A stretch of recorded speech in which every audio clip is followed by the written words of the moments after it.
عورت کا دنیا میں پہلا روپ ہی رحمت ہے۔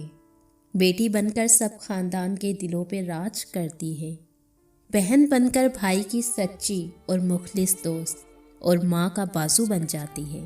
جب بیوی ہوتی ہے تو ایک پختہ اور ہمیشہ ساتھ نبھانے والی، ہر دکھ سکھ کی ساتھی بن جاتی ہے، اور جب ماں بنتی ہے تو اللہ تعالیٰ اس کا رتبہ اتنا بلند کر دیتا ہے کہ جنت کو اٹھا کر اس کے قدموں میں ڈال دیتا ہے۔ اگر عورت ذات اتنی گھٹیا، بے وفا اور خود غرض لگتی ہے تو آپ اپنی بیٹی کی تربیت اچھی کرنا۔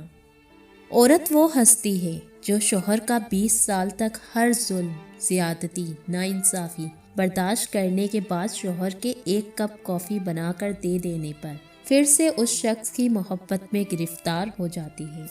عورت اگر بسنا چاہے تو جھونپڑیوں میں خوش رہتی ہے، اور اگر نہ بسنا چاہے تو محلوں کو لات مار دیتی ہے۔